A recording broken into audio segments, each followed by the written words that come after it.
It led to one city councillor urging all of us to fight tickets issued in shopping centre car parks.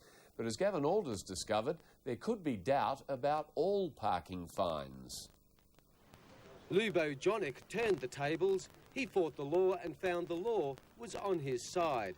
I knew that it wasn't legal, the signs weren't legal, and I felt that the police were actually picking on me. Lubo beat the fine by arguing the no standing sign at this Goodness shopping centre failed to comply to strict specifications set out in what's called the Manual of Uniform Traffic Devices. This case proves that there's a big hole in the police prosecutions procedure. Ipswich City Councillor Paul Tully says all drivers booked while parked at shopping centres should challenge the fine. Oh, look, I think most people would just pay up, but most shopping centres in Queensland have illegal signage. It's not approved under the state government manual, and people are entitled to fight it and have a refund of their fines. It's a view not shared by Brisbane City Council Transport Chair Maureen Hayes. If everyone's going to park exactly where they want to and then go to court and say, the sign was wrong, then, that would be a terrible mess. Councillor Hayes says Brisbane Council parking officers don't police shopping centres, the police do.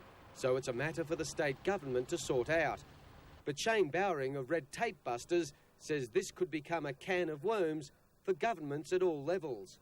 In relation to this one issue, there's about 7 or 8 different acts or standards, ranging from the Police Powers and Responsibilities Act to the Local Government Act to the Transport Operations Road Use Management Act to the Manual of Uniform Traffic Control Devices. Shane says with so many different acts and standards to comply with, an enormous number of parking tickets, whether issued in shopping centre car parks or on our streets, are bound to be invalid. You're probably looking at 40%, maybe 50%, because you've got to understand that the parking inspectors who are issuing the tickets, they've got to be au fait with all of the rules, all of the regulations, all of the state government acts that might impact on that, and same as the police, and you can bet they're not that well trained.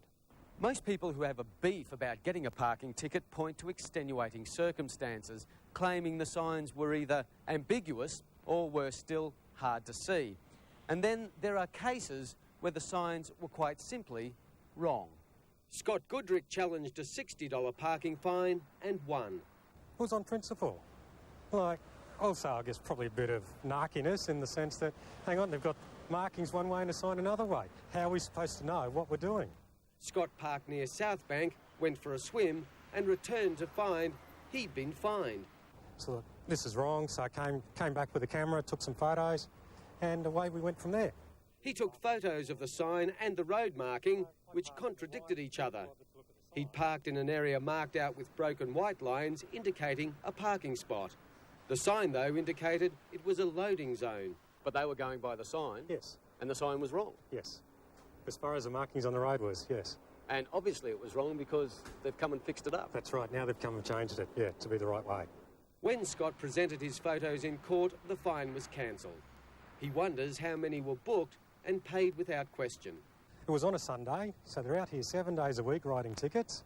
Helen Oliver Field wishes she challenged hers. She's one of the thousands of drivers stung by the 2-hour time limit in inner-city suburbs. Well, I just came to the cinema, parked, didn't see any signs and presumed it was a free-for-all. She knows now it wasn't, but is convinced the council needs to do more to publicise where the 2-hour limits apply. And I read my local paper, and I do often see council ads in the paper, but I've never seen one about the parking areas. Councillor Hayes would disagree.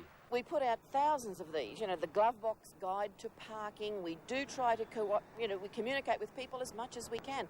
But Shane Bowring says anyone who gets a parking ticket, regardless of the circumstances, should make very sure it's valid before paying up. He says to check these things on the ticket are all correct. The date and time, the area, the offence and the sign. And that the sign is not obstructed, as arrows clearly pointing out where parking's not allowed, and it's the same size, dimensions and colour as other parking signs. If in doubt, says Shane, challenge it and take it as far as you can. Challenge the process right to either the minister that's involved or the mayor or the chief executive and ask for a response and ask for them to prove that it is legal rather than the other way around. Yeah, there's nothing worse than getting a